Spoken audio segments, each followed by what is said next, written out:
Welcome back, gaming nerds. My name is Ruben with NerdSpace, and I'm here to talk to you guys about Street Fighter 6 and give you guys my honest opinion about this game because I'm a casual fan. I'm someone who doesn't really love the Street Fighter franchise. I played a couple games here and there, but honestly, I've never been completely invested in this franchise. However, the World Tour mode, when they were advertising that, it kind of won me over, and I decided to kind of dip my toes into it. And I think the biggest thing that kind of swayed me away from the Street Fighter franchise was the fact that was such a hard game to kind of learn and get into. When you compare it to MK and Tekken, learning the Street Fighter combat controls is very difficult in my opinion, and when you go online, you get your ass handed to you pretty quickly. So that's what this review is going to be about. It's going to be on Street Fighter 6 from a casual nerd like myself. Let's get it. Come on, this will be a good fight. Round one. So right away, let's focus on the pros of the game, and honestly, there are a lot. Specifically, I think the most important part about this game is the gameplay and the combat. I feel like that's what matters the most when it comes to a Street Fighter game. And Street Fighter 6 welcomes both new and veterans to the franchise. And someone like me who's not really good at the Street Fighter games, they do a really great job at helping me enter this universe because they actually have a new control scheme that makes things so much more easier. Let's first talk about the modern controls because they have both modern and classic controls, and modern controls is for people like me who's just not really good at learning the combos in the game.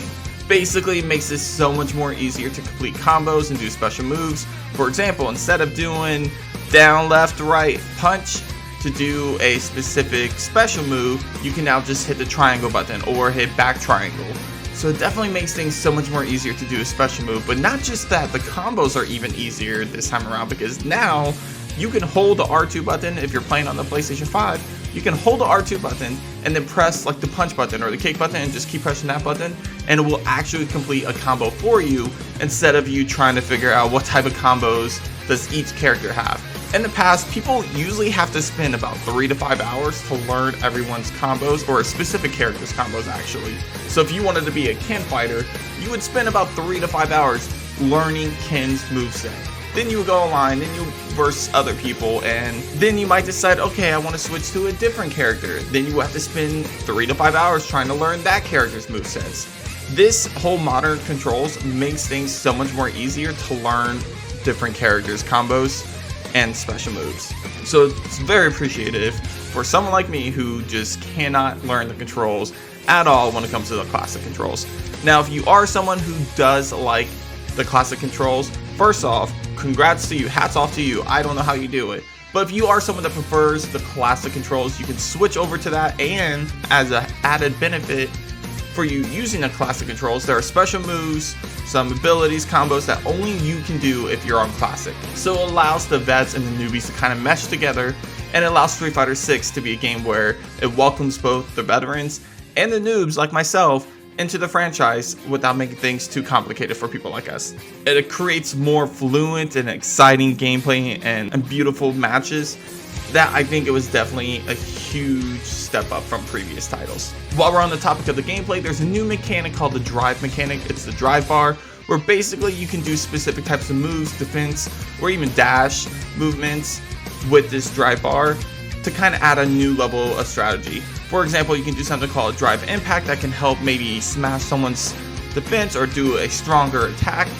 And then you can do a drive impact back to them if you time it right perfectly and do a badass counter attack. Or you can use the drive to defend combos so you can hurry up and turn the tide. And the cool thing about this is they stop you from overusing it because there's a burnout mode that can really screw you over if you're not careful. So basically, if your drive bar runs out, you end up in a burnout situation where you're pretty much vulnerable to some really terrifying combos if you're not careful. It adds a new form of strategy to the Street Fighter game, and I welcome it 100%. I think it's a really great addition to the franchise. Now let's talk about the other modes that they have available. So first off, you have the World Tour mode. I'm not going to spend too much time on this. I'll talk a little bit about it in the cons, but honestly, this is the weakest part about Street Fighter 6 for me. I know I might be in the minority there because it seems like a lot of people really like the World Tour mode, and while I do appreciate Capcom finally pushing towards a very big and an immersive story mode, I just don't think this was it, and I think they need to work on it just a little bit longer. I think they're getting close. However, some of the cool things about it is that you get to customize and create your own character, from the way that your character looks to the way they dress, all the way to the different movesets that they can learn from different characters, different fighters from the Street Fighter universe. It's a really great interactive tool for the Street Fighter 6 game, and I really like the fact that I was able to create my own character. And I mean, you can go crazy with this customization, because I've seen people create characters that look just like themselves, all the way to people that create these abominations, monster type, unproportional figures while walking around. There's some really unique creations out there. And while we're on the topic of creating your own character, there's a new mode called Battle Hub, which basically allows you to kind of go online with your created character and meet other created characters. You can even battle other created characters, although you probably should finish the main game first just so you can be a higher level. But you can also go meet other people, play Street Fighter 6 against them, or even play some classic games like Mega Man and Street Fighter. There's also a shop there where you're able to go purchase different clothes, or you can just walk around and just watch other people fighting. It's a really cool, immersive little hub. Street Fighter's not the first game to do something like this, but it is a welcome addition to the franchise for sure. Speaking of online, I haven't really had any issues yet on online. I've been doing ranked matches and casual matches, and I've been having a lot of fun with them. Personally, my two favorite characters are Cammy and Ken. I love using the both of them, but they have a great way to kind of establish what level of a player you are when you play ranked matches. So when you first enter a ranked match, you do 10 placement matches. After those 10 placement matches, it decides what rank you are, and they try to rank kind of close to your rank on the ranked matches. Like I said, the netcode, I haven't had any issues, any lags, or anything at all online, except for one match. One match, it was a little rough, but honestly, 1 out of 20 matches I did online, that's not a bad turnout. Now, I did have some issues when I was in the Battle Hub, when I was trying to find opponents in the Avatar face-off. Not that I really like playing as my avatar that often, I prefer playing as Ken or Cammy, but whenever I did try doing the Avatar face-off, it does take a while to find an opponent sometimes. And I kind of touched on this a little bit earlier, but I want to talk about the visuals and how beautiful the game is, because honestly, the graphics, the colors, the texture, everything about this game looks beautiful. Specifically the combat. I love how fluent and beautiful the combat is, and the colors they kind of bring into it. It adds its own flavor, and it kind of stands out from other fighting games. When you look at the MK series, obviously their focus is on the gore and fatalities. However, Street Fighter 6 focuses on the colorful, beautiful, unique look in the fighting genre, and that's what I really love about the combat system in Street Fighter 6. Is just, I really enjoy. I mean, you can be on the wrong side of a combo and it still looks good. But let's talk about the cons, and honestly, there's really not that many cons, and I'm very happy to say that, but there really isn't that many things to hate about this game. I think the biggest downfall, I think most of the cons I have for this game, like 90% of them, has to deal with the World Tour mode. I prefer a cinematic story when it comes to the fighting genre, just because I think the most important aspect of fighting games is the fighting. So I feel like the story, in order for there to be a good story mode, I think it has to be more of a cinematic story, similar to what the Mortal Kombat games does. However, I appreciate Capcom trying a unique take on the story for a fighting game by doing kind of an RPG mode almost for Street Fighter 6. Basically, you create your own character, you enter World Tour, and then you learn from all the different masters to kind of help level up your character and improve to become one of the best fighters in the streets. My problem with this is that there's a lot of issues with it. First off, the story is kind of bland and kind of boring. Not gonna lie, I feel like it dragged on a lot, and I wish it was a lot shorter because I just didn't really like the story. The second issue I had was a silent protagonist, and while there are games out there that make great use of the silent protagonist, the Zelda games is a perfect example, another perfect example is the Pokemon games, I feel like it did not work into the favor of Street Fighter, not for this story. It felt really awkward in plenty of moments where the character is interacting with people without saying a single word. It was really awkward, and honestly I kind of prefer that you can only have 2 different voices to choose from, so that way they can just record voice dialogue in those voices only.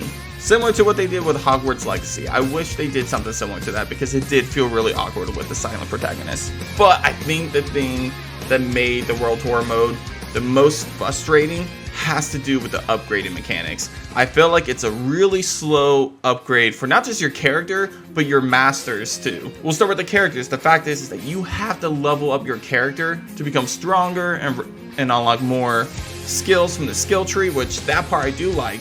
But I did like 100 battles and I only made it to like level like 18 or 19. It takes a while to level up, honestly. At first it moves pretty quickly, but it takes a pretty long time to level yourself up. But what's even more difficult is the masters, because they go at even a slower rate.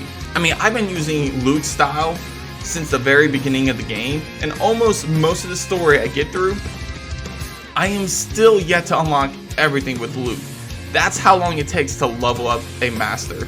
So it's definitely almost impossible to level up all the masters unless, well, you spend a ton of time in this game.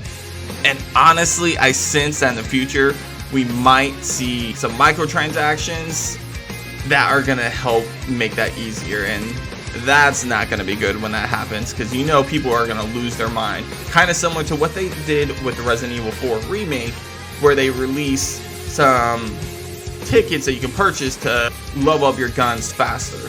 I think they're gonna do the same thing with Street Fighter 6. I give it another 2 weeks and then we're gonna see some microtransactions. They're gonna help you level up your masters a lot faster and level up your character a lot faster.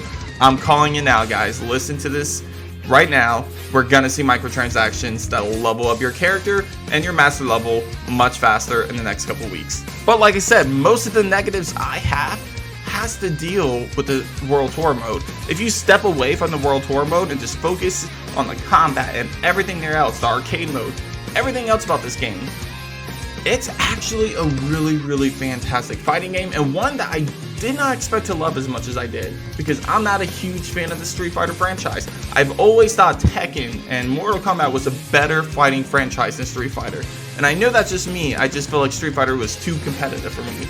But thanks to the modern controls, thanks to the changes they made with the combat in this game, I feel like it's so much easier for a newbie like me to actually really enjoy this game, and I look forward to playing future titles of the Street Fighter franchise. The one other negative I would probably give the game, and I don't think it's a big deal, I wish the roster size was a little bit bigger. I do appreciate with the amount of characters and the uniqueness of each of the characters they brought in, but I do wish there was more.